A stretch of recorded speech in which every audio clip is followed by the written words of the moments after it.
Hello दोस्तों, good morning. स्वागत है एक बार फिर से आप सभी का एमजेटी एजुकेशन में। दोस्तों आज है 8 जून। आज की वीडियो में हम लोग बात करेंगे 8 जून 2023 के मोस्ट इंपोर्टेंट करंट अफेयर के क्वेश्चंस के बारे में। पूरी वीडियो आपको एंड तक देखना है, डिटेल के साथ समझाई गई है और रिवीजन पॉइंट्स भी बताए गए हैं। तो सबसे पहले तो कल का क्विकली रिवीजन कर लेंगे हम लोग। निर्मला लक्ष्मण ये द हिंदू ग्रुप की नई चेयरपर्सन नियुक्त की गई हैं।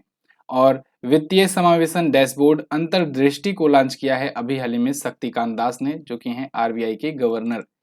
पीएम नरेंद्र मोदी जी ने आर्द्रभूमि मैंग्रोव को पुनर्जीवित करने के लिए 2 योजनाएं शुरू की हैं, एक मिष्टी योजना, एक अमृत धरोहर योजना।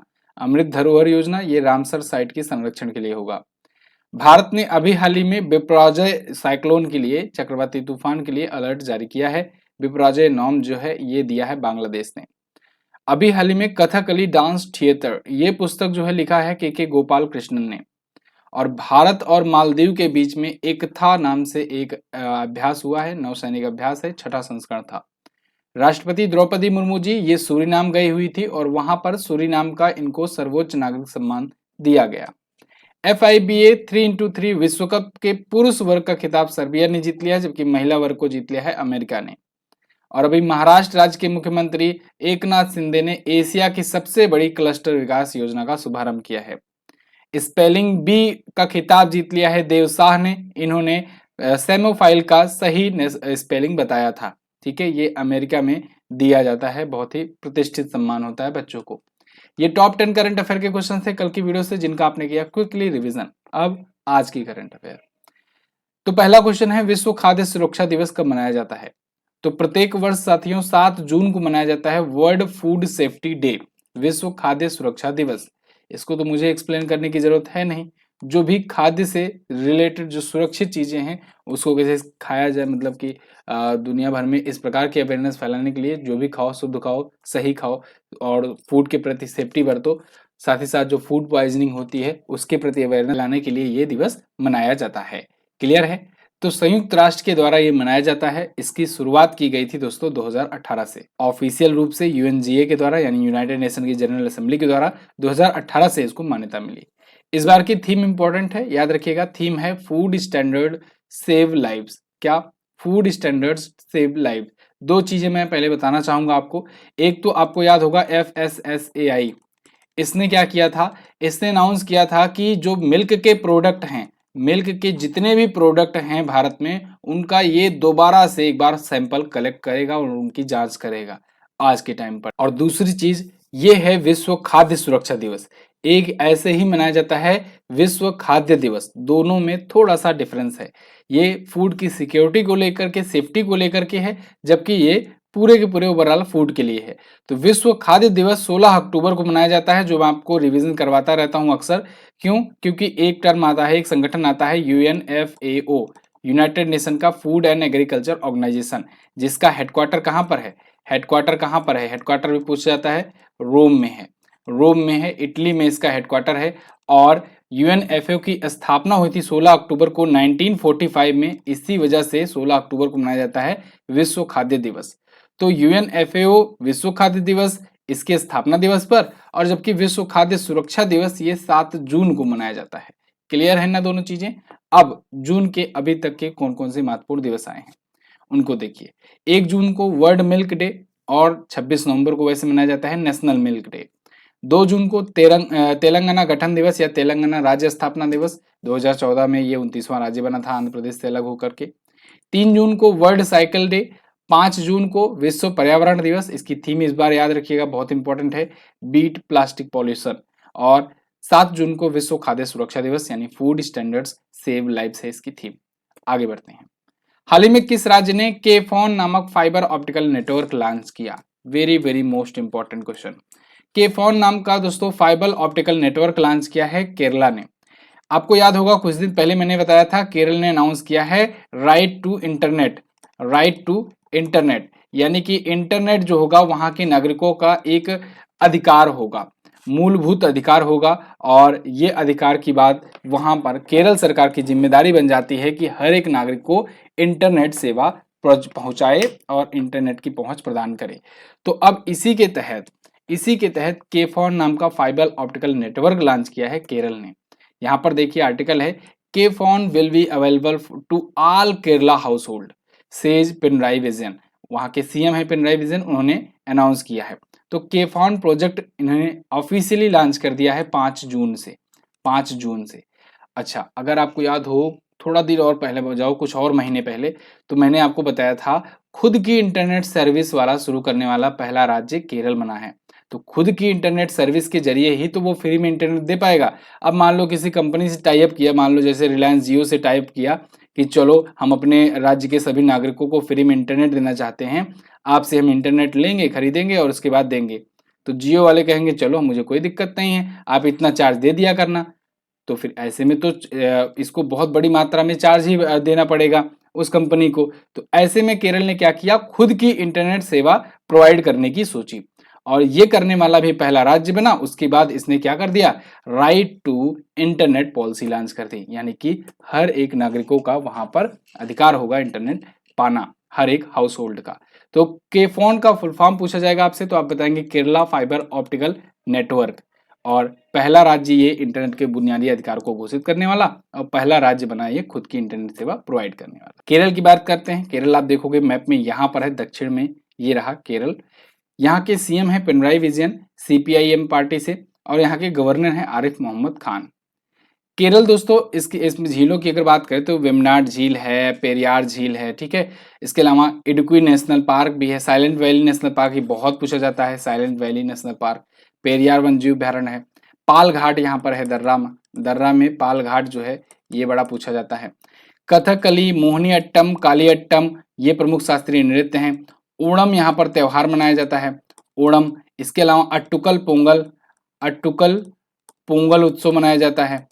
अट्टुकल पोंगल, ध्यान रहे पोंगल मनाया जाता है तमिलनाडु में, लेकिन अट्टुकल पोंगल जो होता है वो यहाँ पर मनाया जाता है क्योंकि अट्टुकल मंदिर में मनाया जाता है। क्लियर है ना। चलो अब देखो एक चीज और, केरल जो है अपना बॉर्डर शेयर कर रहा है किससे किससे, कर्नाटक से और तमिलनाडु से शेयर कर रहा है।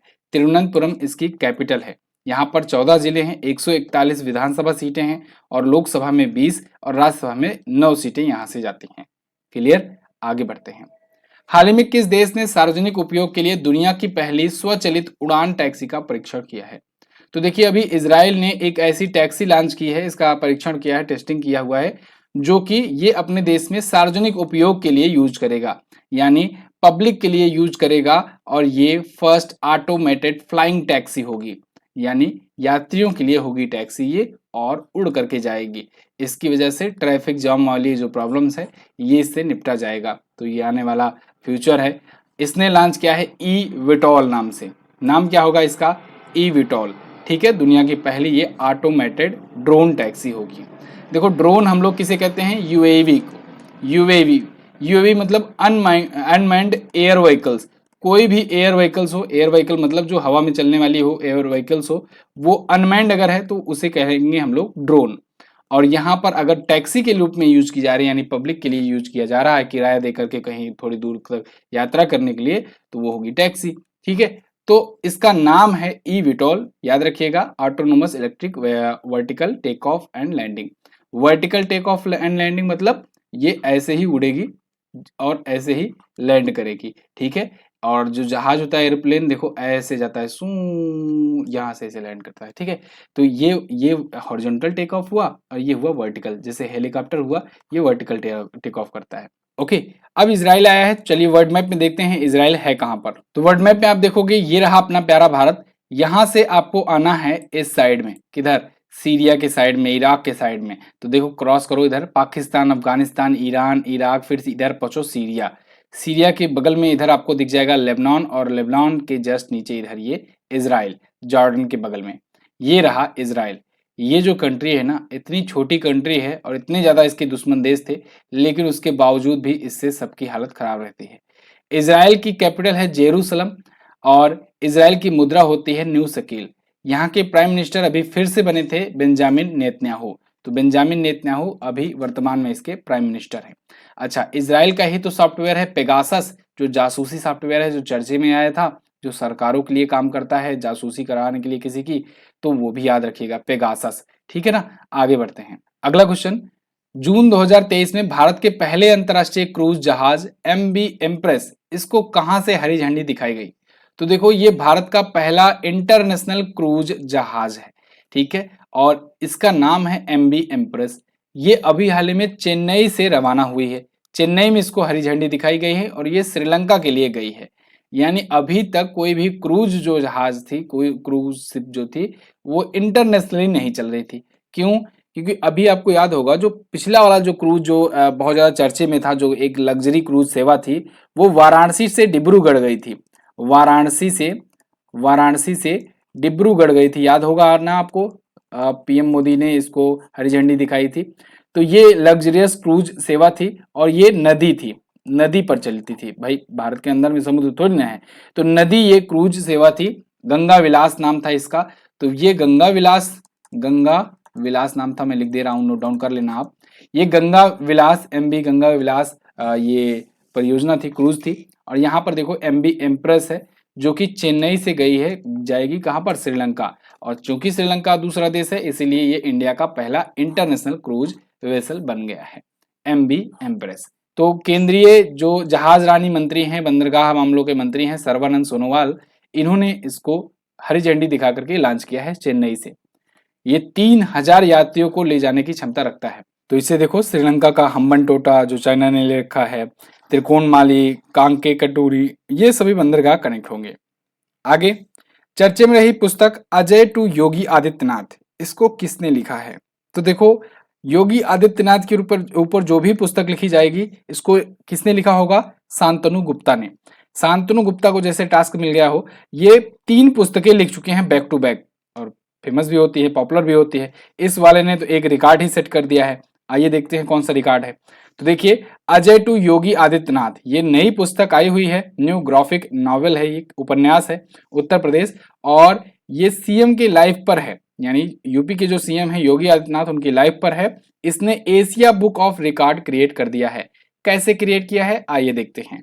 एक्चुअली में ये जब पुस्तक लॉन्च हो रही थी, शांतनु गुप्ता जब इसको लॉन्च करने आए थे, तो 51 से ज्यादा स्कूलों से 5000 से ज्यादा स्टूडेंट्स को बुलाया गया था।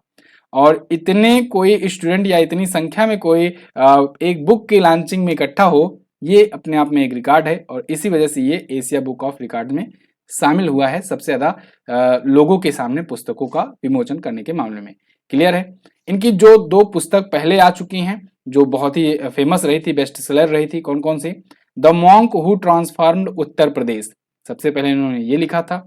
उसके बाद the monk who become chief minister, ये दोनों पुस्तकें किसने लिखा? शांतनु गुप्ता ने। और अब तीसरी पुस्तक अजय टू योगी आदित्यनाथ, तो तीनों यूपी के CM के ऊपर लिखी गई है, और लिखा किसने? शांतनु गुप्ता। आगे कुछ और पुस्तकें जो पिछले दिनों में रही चर्चे में, उनको रिवाइज कर लेते हैं। The power of one thought, BK Shivani ने लिखा। Ringside, doctor Vijay Darda ने लिखा। NTR a political biography, Ramachandra Murthy Kondubhatla ने लिखा। Guts and amid bloodbath, ये लिखा है आदित्य भूषण ने। The golden years, Ruskin Bond ने। Supreme court on commercial arbitration, doctor Manoj Kumar. और द इंडियन मेट्रोपोलिस, ये फिरोज वरुण गांधी ने लिखा है। Draupadi Murmu from tribal hinterlands to Raisina hills, Kasturi Ray की पुस्तक है। और my life as a comrade, KK Sailaja की पुस्तक। क्लियर है? आगे बढ़ते हैं। कौन सा देश 2030 तक भारत के साथ ग्रिड कनेक्टिविटी के साथ क्षेत्रीय ऊर्जा एकीकरण प्राप्त करेगा? तो यहां पर भी आंसर होगा श्रीलंका आपका। श्रीलंका दोस्तों, ये भारत के साथ ग्रिड कनेक्टिविटी को इंश्योर करेगा आने वाले टाइम में। ये क्षेत्रीय ऊर्जा एकीकरण होगा इससे। अब देखो, ये ग्रिड कनेक्टिविटी है क्या? ग्रिड से इलेक्ट्रिसिटी कनेक्ट की जाती है। एक्चुअली में एक ग्रिड होता है, ग्रिड से ही पावर की सप्लाई होती है, और सभी लोग वहां से कनेक्ट होते हैं। ग्रिड को एक नोड के रूप में आप आसान भाषा में अभी समझो, बहुत ज्यादा टेक्निकल नहीं जाएंगे हम लोग। तो ये एक ग्रिड होगा, तो इसकी वजह से श्रीलंका और इंडिया दोनों में एक साथ पावर की सप्लाई हो सकेगी। ठीक है, यानी इस नोड से इस नोड तक पावर की सप्लाई होगी, और दोनों में पावर सप्लाई हो सकेगी दोनों देशों के बीच में। क्लियर है? तो इसके लिए अभी श्रीलंका जो है ये मान गया है कि 2030 तक ऐसा हो सकेगा पॉसिबल। अब देखो, अगर आपको याद हो तो भारत सरकार ने एक योजना शुरू की थी एक टाइम पर, one world one grid one sun, OWOG और OS। ये एक योजना थी, एक बहुत ही समझ लो कि फ्यूचरिस्टिक योजना है, जो सोलर एनर्जी को लेकर के दुनिया को एक साथ एक ही ग्रिड में कनेक्ट करने के लिए था। ठीक है। तो one world one grid one sun ये योजना था, लेकिन हालांकि इसका इससे कोई मतलब नहीं है, लेकिन मैं आपको ग्रिड समझाने के लिए बता रहा हूं, जैसे कि ग्रिड मतलब समझो एक साथ कनेक्ट करने को, ठीक है। और नवीनीकरण ऊर्जा पर भी फोकस रहेगा, अगर ये भी हो जाता है तो अच्छी बात है। आगे बढ़ते हैं। राष्ट्रीय प्रत्यायन बोर्ड यानी नभ, इससे मान्यता प्राप्त करने वाला देश का पहला हॉस्पिटल कौन बना है? तो दोस्तों वो बन गया है AIIMS Nagpur. All India institute of medical sciences AIIMS, Nagpur का जो एम्स है इसने नाभ से, नाभ यानी कि राष्ट्रीय प्रत्यायन बोर्ड यानी कि national board of accreditation for hospitals, इसके द्वारा मान्यता प्राप्त हो गया है इसे। और ये भारत का पहला एम्स है। देखो भारत में टोटल एम्स की संख्या है 23, और 23 एम्स में, एम्स मतलब समझो हॉस्पिटल में जो सबसे बेस्ट क्वालिटी के हॉस्पिटल होते हैं ना, वो एम्स समझो, all India institute of medical sciences जो होते हैं, ऐसे केवल 23 ही हैं। जैसे आईआईटी होता है ना एजुकेशन सेक्टर में, जो सबसे बेस्ट संस्थान होता है एजुकेशन का, वो होता है आईआईटी। और देखो फॉर्चुनेटली वो भी 23 ही है। भारत में 23 आईआईटी भी हैं, 23 एम्स भी हैं, याद रखना। हालांकि 23 एम्स में से अभी 20 ही वर्क कर रहे हैं, 3 पर अभी काम चल रहा है, लेकिन आने वाले समय में 23 हो जाएंगे। तो एम्स जो होते हैं सबसे बेस्ट हॉस्पिटल होते हैं, और उन सबसे बेस्ट हॉस्पिटल में केवल एक ही है ऐसा है, एम्स नागपुर, जिसको ये मान्यता मिली है नव एक्रीडिटेशन का, ठीक है ना। यहाँ पर पूरी डिटेल्स लिखी हुई है, महाराष्ट्र के नागपुर में ये स्थित है। ये एक सम्मान की बात होती है, ये सम्मान पाना किसी भी हॉस्पिटल के लिए। ओके, अच्छा, अगर आप अपने जीवन में एक बार जीएस पढ़ना चाहते हो, और वो भी अच्छे लेवल में, अच्छे ढंग से, ऐसे लेवल में कि आप पढ़ा सको किसी को समझा सको, और बहुत ही अच्छे तरीके से हर एक एग्जाम में सारे के सारे क्वेश्चन बना सको, तो आपको एक बार ये बैच जरूर देखना चाहिए। 18 महीनों की वैलिडिटी के साथ है, बहुत ही तहजीब के साथ, बहुत ही दिल से पढ़ाया जा रहा है, हर एक चैप्टर, हर एक सब्जेक्ट, और सारे के सारे सब्जेक्ट आपके कवर कराए जाएंगे। यहाँ पर साइंस, कंप्यूटर वगैरह सब कुछ कवर कराया जाएगा, और सारी की सारी जो क्लासेस हैं इसमें जीएस की, वो सब मेरे द्वारा ली जा रही हैं, ठीक है। तो सारे के सारे सब्जेक्ट आपको मिलेंगे 18 महीनों की वैलिडिटी के साथ। हर महीने की करंट अफेयर की ई बुक भी मिलेगी आपको। इस नंबर पर आपको संपर्क करना है अगर और ज़्यादा जानकारी चाहिए तो। और अभी के लिए 20% का डिस्काउंट है इस पर, आप जाइए ऐप पर, पता कीजिए, देखिए, चेक कीजिए कौन सा कूपन कोड है, उसमें लिखा हुआ होगा। 15 मई से इसमें क्लासेस स्टार्ट है, क्लासेस अभी भी चल रही हैं, आप ज्वाइन कर सकते हो। आप बाद में भी कई भी बार, कितनी भी बार देख सकते हो वीडियो। आगे, टाटा ग्रुप ने किस राज्य में लिथियम आयन सेल फैक्ट्री के निर्माण के लिए समझौता किया है? तो टाटा ग्रुप ने दोस्तों अभी हाल ही में गुजरात में लिथियम आयन सेल फैक्ट्री को बनाने की घोषणा की है, और इसके लिए एक टाई अप किया है। ये टाई अप होगा 1.5 बिलियन डॉलर का, बिल्कुल सही सुन रहे हो आप, 1.5 बिलियन डॉलर का इन्वेस्टमेंट जा रहा है गुजरात में, एक बहुत बड़ा होगा, 13,000 करोड़ के आसपास का ये होगा। तो ईवी बैटरी प्लांट डील जो है ये गुजरात में हुआ है, ठीक है। गुजरात के साणंद में ये बनाया जा रहा है टाटा ग्रुप के द्वारा। अब ईवी बैटरी प्लांट बनने की वजह से यहाँ पर देखो, एक तो जो टाटा ग्रुप का जो कारें आती है, टाटा ग्रुप की जो ईवी कारें हैं, वो थोड़ा सा तेजी से और प्रोड्यूस होंगी। अभी भी अगर देखा जाए तो टाटा मोटर्स जो है ये अपने इलेक्ट्रिक व्हीकल्स में सबसे अग्रणी हो चुका है already. Tata Tiago EV, Tata Tigor EV, Tata Nexon EV, ये 3 गाड़ियां ऐसी हैं जो सबसे ज्यादा बिक रही हैं आज के टाइम पर इंडिया में। तो सबसे ज्यादा इलेक्ट्रिक कारें भी अभी ही बेच रहा है, और आगे भी देखो 13,000 करोड़ का इन्वेस्टमेंट कर दिया है, जिससे फ्यूचर में भी ये अग्रणी बना रहे। टाटा मोटर्स की फिलहाल अगर हम लोग बात करें तो ये टाटा ग्रुप का ही एक यूनिट है, 1945 में स्थापना हुआ था इसका, और मुंबई में हेडक्वार्टर है। चेयरमैन है टाटा ग्रुप के नटराजन चंद्रशेखरन। सीईओ कौन है? गोविंटिर बुचिक। कौन है? गोविंटिर बुचिक। फुटबॉल खिलाड़ी ज्वाल्टन इब्राहिमोविक, इन्होंने संन्यास की घोषणा की है, ये किस देश के खिलाड़ी हैं? ये दोस्तों हैं स्वीडन के खिलाड़ी ज्वाल्टन इब्राहिमोविक। ये 41 सालों की उम्र के बाद फुटबॉल से संन्यास की घोषणा कर दिए हैं। यहाँ पर देखिए द प्रिंट का आर्टिकल है, the time has come to say goodbye. तो इन्होंने फिलहाल गुड बाय कह दिया है, और ये सबसे ज्यादा अपने देश में सबसे ज्यादा गोल करने वाले खिलाड़ी बन गए हैं। इटली के सीरी ए लीग में भी ये सबसे पुराने गोल स्कोरर बन गए हैं, सबसे ओल्डेस्ट पर्सन बन गए हैं। तो 121 अंतर्राष्ट्रीय मैचों में 62 गोल ये किए हैं। स्वीडन के सर्वकालिक सबसे ज्यादा गोल करने वाले ये खिलाड़ी बन गए हैं। अच्छा, कुछ प्रमुख जो रिटायर हुए हैं फुटबॉल खिलाड़ी, जैसे अभी पेले का निधन हुआ था, ये रिटायर तो नहीं हुए, इनका निधन हुआ था इसलिए चर्चे में आए थे। ये ब्राजील के खिलाड़ी हैं, ब्राजील के खिलाड़ी हैं, 3 बार वर्ल्ड कप तो इन्होंने ही जिताया था ब्राजील को। वैसे ब्राजील 5 बार फीफा वर्ल्ड कप जीत के साथ सबसे ज्यादा फीफा वर्ल्ड कप जीतने वाला देश है। इसके अलावा केलियन एम्बापे एम्बापे इन्होंने रिटायरमेंट की घोषणा की थी और ये रिटायर हुए कब, जब वर्ल्ड कप खत्म हुआ था, अभी फीफा वर्ल्ड कप जब खत्म हुआ था ना तब। तो ये कहाँ के हैं, ये फ्रांस के हैं, लीजेंड खिलाड़ी थे। इसके अलावा लियोनल मेसी, इनको तो क्या ही करना, मतलब आपको पता ही होगा, लियोनल मेसी ये अर्जेंटीना के थे, ये भी रिटायर हो चुके हैं, ठीक है ना। अब ये केवल क्लब मैचेस खेलते हैं, जैसे धोनी है ना, वो इंटरनेशनल मैचेस से रिटायर होकर के आईपीएल खेलते हैं अभी केवल, ऐसे ये भी अर्जेंटीना को ये वर्ल्ड कप इस बार जिताए और वहां से संन्यास ले लिए, लेकिन अभी क्या कर रहे हैं, अभी ये लीग मैच खेल रहे हैं, ठीक है। चलो आगे बढ़ते हैं, और अभी पेरिस सेंट जर्मन से खेल रहे हैं। अगला, किस पुरस्कार से सम्मानित रंगमंच अभिनेता और निर्देशक आमिर रजा का निधन हो गया। तो देखो, आमिर रजा का निधन हो गया है। ये पद्मश्री से सम्मानित थे, भारत का चौथा नागरिक सम्मान होता है। बहुत ही फेमस ये थिएटर आर्टिस्ट और डायरेक्टर थे आमिर रजा। तो इनका निधन हो गया। यहाँ पर देखिए आमिर रजा हुसैन थे ये, और ये बड़ी बड़ी फिल्मों में भी काम कर चुके हैं। अभी जो बाहुबली आई थी, RRR आई थी, उसमें भी ये काम कर चुके हैं। द 50 डे वार और द लीजेंड ऑफ राम, इन सब के लिए ये बहुत ज़्यादा फेमस हुए थे। ये इनका प्रमुख थिएटर आर्ट था। तो फिलहाल 2001 में इनको पद्मश्री मिला था और इनका निधन हो गया है। क्लियर। अब ये तो थे आज के दिन के टॉप 10 करंट अफेयर के क्वेश्चंस। आई होप आपको वीडियो पसंद आई होगी, डिटेल में समझ में आया होगा। देखो, मेरा प्रयास रहता है कम से कम समय में आपको ज़्यादा से ज़्यादा कंटेंट देना, और आपका प्रयास होना चाहिए वीडियो को लाइक करना।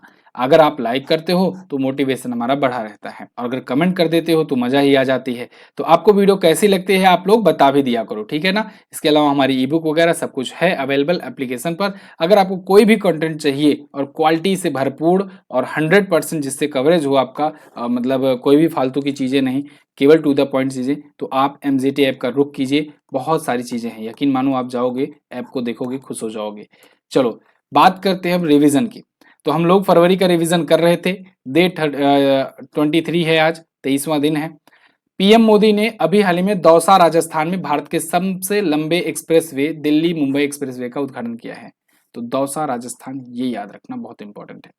राष्ट्रपति द्रौपदी मुर्मू जी ने अभी 13 राज्यों और केंद्र शासित प्रदेशों में नए राज्यपालों की नियुक्ति की है। इस पर मैंने वीडियो दी है, तो आप कृपया वीडियो देखें। 13 फरवरी को विश्व रेडियो दिवस और राष्ट्रीय महिला दिवस मनाया गया।